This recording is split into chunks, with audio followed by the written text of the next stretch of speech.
أعوذ بالله من الشيطان الرجيم بسم الله الرحمن الرحيم اللهم صل على سيدنا ومولانا محمد وعلى آله وصحبه وبارك وسلم۔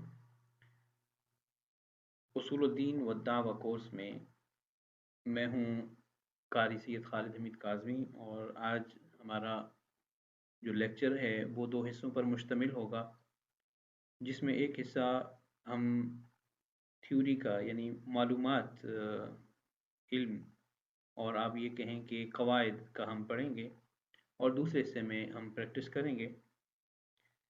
پچھلے لیکچر میں ہم نے نون ساکن اور تنوین کا بیان پڑھا تھا کہ نون ساکن یا تنوین کے بعد اگر قرآنی حروف الف سے لے کر یا تک یہ بالترتیب آتے ہیں تو کون سے حرف کی وجہ سے کون سی تبدیلی رونما ہوتی ہے، وہ ہم نے اس کے بارے میں بالتفصیل ڈیٹیل کے ساتھ پڑھا۔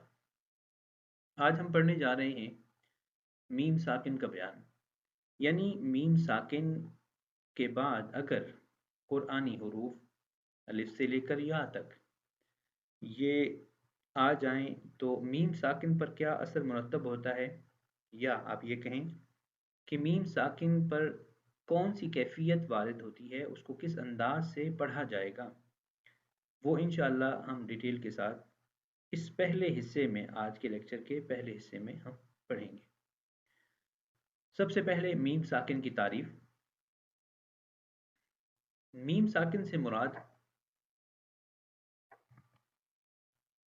جس میم پر جزم ہو اس کو میم ساکن کہتے ہیں، اور جیسے مثال دی گئی ہے الم تر کیف، الم تر کیف۔ اب اس کلمے میں میم کے اوپر جزم ہے، اب اس کے بعد آنے والا جو حرف ہے وہ تا ہے۔ اب تا کی وجہ سے میم ساکن پر کون سی کیفیت وارد ہوگی، یا آپ یہ کہیں کہ اس کو کس انداز سے ادا کرنا چاہیے، یہ ہم پڑھنے جا رہے ہیں۔ بنیادی طور پر میم ساکن کے 3 قواعد ہیں، یعنی میم ساکن کے بعد اگر قرآنی حروف آتے ہیں تو وہ 3 اقسام پر مشتمل ہوتے ہیں، وہ قواعد کہ جو میم ساکن کی وجہ سے پیدا ہوتے ہیں۔ پہلا قاعدہ ہے ادغام۔ ادغام کے معنی ہم پچھلے لیکچر میں پڑھ چکے ہیں۔ ادغام کہتے ہیں داخل کرنا یا ملانا۔ اب یہاں پہ میم ساکن یا اس کے بعد آنے والا جو حرف ہے اس کو کس انداز سے پڑھیں گے، یقیناً اس لفظی معنوی طور پر ہم یہ نتیجہ نکال سکتے ہیں کہ ہم میم ساکن کو کسی دوسرے حرف میں ملائیں گے۔ دوسری قسم میم ساکن کے قواعد میں ہے، وہ ہے اخفا، یعنی میم ساکن کو اپنے مخرج سے چھپا کر پڑھنا۔ اب یہ بھی پڑھیں گے کہ وہ کون سے حرف ہیں، وہ کون سے حروف ہیں قرآنی حروف میں سے کہ جو یہ سبب بنتے ہیں کہ میم ساکن کے بعد اگر وہ حروف آئیں تو آپ نے میم ساکن کو اپنے مخرج سے مضبوطی کے ساتھ ادا نہیں کرنا، یعنی میم اگر دونوں ہونٹوں کی خشکی سے ادا ہوتی ہے تو آپ نے میم کو اپنے مخرج سے ادا نہیں کرنا، بلکہ اس کو اپنے مخرج سے چھپا کر ادا کرنا ہے۔ یعنی آپ یہ بھی کہہ سکتے ہیں کہ ناقص طور پر آپ نے اپنے مخرج سے میم کو نکالنا ہے۔ تیسرا اور آخری قاعدہ ہے اظہار۔ اس کی معنوی ڈیٹیل بھی ہم پڑھ چکے ہیں۔ اظہار کہتے ہیں ظاہر کرنا، یعنی میم ساکن کو اس کے مخرج سے خوب نکھار کے واضح اور بین طور پر ادا کرنا۔ آئیے چلتے ہیں سب سے پہلا قاعدہ میم ساکن کے قواعد میں سے پڑھتے ہیں، اور وہ ہے ادغام۔ ادغام کا معنی ہے ملانا یا داخل کرنا، یعنی میم ساکن کو دوسرے حرف میں ملا دینا یا ضم کر دینا، ملا کر ادا کرنا یا اس میں مکمل طور پہ مکس کر دینا۔ یہ کب ممکن ہوگا؟ جب میم ساکن کے بعد آنے والا حرف بذات خود میم ہو، اس وقت آپ میم کو دوسری جو آنے والی میم ہے اس میں ملا دیں گے، اس میں ضم کر دیں گے، اس میں داخل کر دیں گے، یعنی 2 میم کو आप एक बना देंगे। पहली मीम अपना वजूद खो बैठेगी, वो दूसरी मीम में जम हो जाएगी, दाखिल हो जाएगी। आप दो मीम नहीं पढ़ेंगे बल्कि एक ही पढ़ेंगे। मिसाल यहाँ पे दी गई है, जैसे इलैकुम मुरसलून। बज़ाहिर इलैकुम मुरसलून लिखा हुआ है, मगर आप दो मीम को जुदा जुदा नहीं पढ़ रहे बल्कि एक ही अदायगी के साथ पढ़ रहे हैं, इलैकुम मुरसलून। सिर्फ आप मीम की अदायगी में थोड़ी तवालत कर रहे हैं और थोड़ा सा गुन्ना इजाफी कर रहे हैं, ताकि मीम साकिन के बाद आने वाली मीम, उसकी भी सिफत गुन्ना है, पहली मीम की सिफत भी गुन्ना है, दोनों का गुन्ना यकजा होके थोड़ा सा गुन्ना ज़मानी यानी तकरीबन 2 सेकंड, तकरीबन 1.5 से 2 सेकंड तक आप इसकी मिकदार रखेंगे। इलैकुम मुरसलून, इलैकुम मुरसलून। ये था मीम साकिन का पहला कायदा, कि जिसमें आपने ये पढ़ा कि मीम को दूसरे हर्फ में मिलाकर पढ़ेंगे। आगे चलते हैं। मीम साकिन का दूसरा कायदा, और ये है इख्फा का कायदा। यानी इख्फा का माना हम पढ़ चुके हैं, पोशीदा करना, छुपाना। अब कायदा क्या है? ये कायदा बहुत आसान है, आप इसको याद रखेंगे। जैसा कि पिछला कायदा इदगाम का बहुत आसान था कि मीम साकिन के बाद दूसरी मीम होगी, इदगाम होगा। अब सुनिएगा कि मीम साकिन के बाद अगर हरफे बा आ जाए, सिर्फ एक हर्फ, कुरानी हुरूफ में सिर्फ एक हर्फ, हरफे बा, अगर मीम साकिन के बाद हरफे बा आ जाए तो वहां पर इख्फा होगा। और आप कैसे पढ़ेंगे? यानी मीम साकिन को अपने मखरज से जमाओ और मजबूती के साथ अदा नहीं करेंगे, बल्कि आप उसको अपने मखरज से छुपा के पोशीदा करके अदा करेंगे। कैसे? वमा साहिबुकुम बिमजनून। अगर मीम दोनों होंठों की खुश्की से अदा होती है तो आप इन दोनों होंठों की खुश्की में दोनों होंठों को मजबूती के साथ नहीं मिलाएंगे बल्कि आहिस्तगी से मिलाएंगे, और थोड़ा सा कम उसमें ताकत और जोर लगेगा, माइनर सा आप जोर लगाएंगे। यानी आप ये कहें कि मखरज में ज्यादा अमल दखल नहीं होगा मीम की अदायगी में। जैसे इलैकुम, अब यहाँ पे मीम बिल्कुल वाज़े है, इदगाम हो रहा है।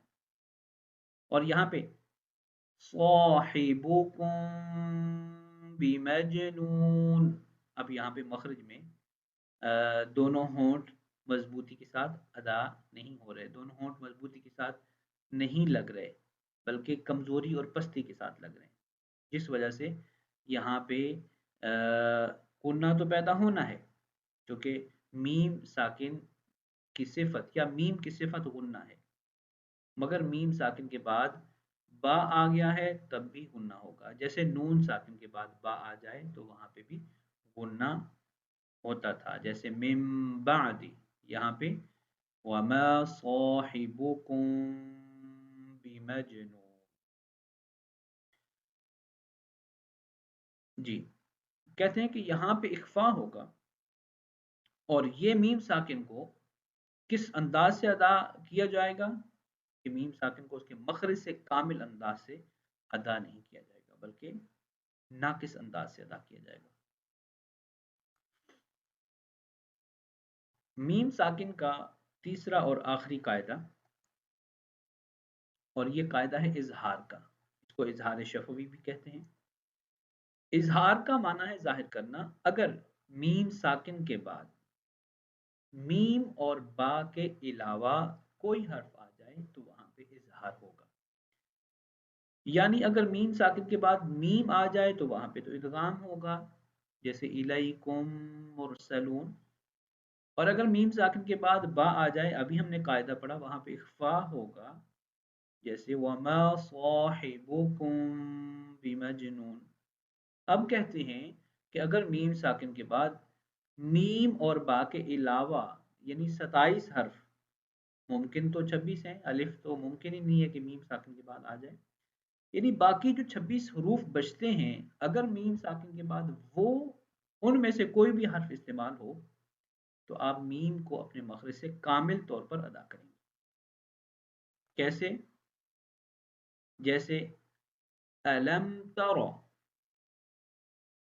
जैसे अलम नशरह लक सदरक। अलम, अब मीम साकिन है उसके बाद नून है, अलम मीम साकिन है उसके बाद ता है, अलम तरो अलम नशरह लक सदरक। जी शुरकाए उसूलुद्दीन व दावा कोर्स, ये था मीम साकिन का बयान। मीम साकिन का बयान तकरीबन नून साकिन और तनवीन के बयान से काफ़ी मुमासलत रखता है। इन दोनों के कवायद सेम हैं, कवायद की इबारत सेम नहीं है, मगर कवायद सेम इस एतबार से हैं कि वहाँ पे भी इदगाम होता है, यहाँ पे भी इदगाम है, वहाँ पे भी इख्फा है, यहाँ पे भी इख्फा है, वहाँ पे भी इजहार है, यहाँ पे भी इजहार है। मगर वहाँ पे इजहार, इदगाम और इख्फा नून में करना था या तनवीन में, यहाँ पे इजहार, इदगाम और इख्फा मीम में करना है। ये जो पहला हिस्सा था मीम साकिन का बयान, इसको हम मुकम्मल कर चुके और इसकी अब हम प्रैक्टिस करते हैं और प्रैक्टिस में आपको वाज़े होगा कि इदगाम, इख्फा और इजहार की क्या मिसालें हैं।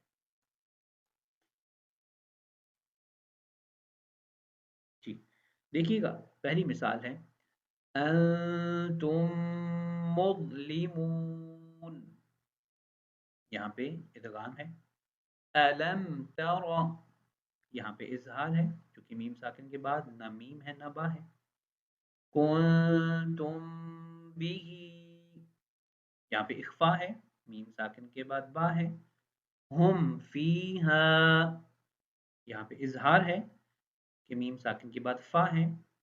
वलकुम मा कसबतुम, यहाँ पे इदगाम हो रहा है, दो मीम इकट्ठी आ गई हैं, पहली साकिन है। वल अम्रु, यहाँ पे इजहार है। तअतीहिम बिआयतिन, यहाँ पे देखिए कि मीम साकिन के बाद बा है। आप देख रहे हैं कि मीम साकिन के बाद अगर बा है तो वहाँ पे इख्फा होता है। अम्बो, यहाँ पे इजहार है क्योंकि मीम साकिन के बाद न मीम है न बा है, कोई हर्फ और होगा तो वहाँ पे इख्फा, वहाँ पे इजहार होगा। अम्बो, यहाँ पे इजहार है। आतैतुकुम मिन किताबिन, यहाँ पे मीम साकिन है उसके बाद दूसरी मीम है तो यहाँ पे इदगाम होगा। लम यलिद, यहाँ पे इजहार है। अलैकुम बिवकील, यहाँ पे इख्फा है क्योंकि मीम साकिन के बाद बा है। व अमतरना, यहाँ पे इजहार होगा, मीम को खूब जाहिर करके पढ़ेंगे क्योंकि उसके बाद आने वाला हर्फ तो है, न मीम है न बा है। फहुम मुक़महून, यहाँ पे इदगाम है, पहली मीम को दूसरी मीम में मिलाएंगे, जम करेंगे। लकुम दीनुकुम, यहाँ पे इजहार है। तरमीहिम बिहिजारतिन, यहाँ पे इख्फा है। अलम नशरह, यहाँ पे इजहार शफवी है। वहुम मुअरिदून, यहाँ पे इदगाम है, पहली मीम को दूसरी मीम में मिलाएंगे। वखलक़नाकुम अज़वाजा, यहाँ पे इजहार है, मीम साकिन के बाद हमजा है। वमा हुम बिमुमिनीन, यहाँ पे इख्फा है क्योंकि मीम साकिन के बाद बा है। अम सबरना, यहाँ पे इजहार है क्योंकि मीम साकिन के बाद सौद نہ میم ہے نہ با ہے، یعنی میم ہو تو ادغام ہوگا، با ہو تو اخفا ہوگا، تو یہاں پہ اظہار ہے جو کہ ان دونوں حروف کے علاوہ حرف آیا ہے، وہ حرف صاد ہے۔ لہم من الحسنى، یہاں پہ دیکھیے کہ میم ساکن کے بعد دوسری میم ہے، تو اس وجہ سے یہاں پہ ادغام ہوگا، آپ پہلی میم کو دوسری میم میں ضم کریں گے اور ملائیں گے۔ آج کے ہمارے اس لیکچر کا پہلا حصہ مکمل ہوا، چلتے ہیں اپنے دوسرے حصے کی طرف، جس میں ہم پریکٹس کریں گے اور انہی قواعد کو ریوائز کریں گے اور ان کو دوبارہ اپنے کلمات میں جب آئیں گے تو وہاں پہ ان کو پوائنٹ آؤٹ کریں گے کہ کس کلمے میں کون سا قاعدہ اور رول اپلائی ہو رہا ہے۔ اللہ رب العزت دعا ہے کہ اللہ رب العزت ہمیں قرآن کریم کو درست طریقے سے پڑھنے کی توفیق عطا فرمائے۔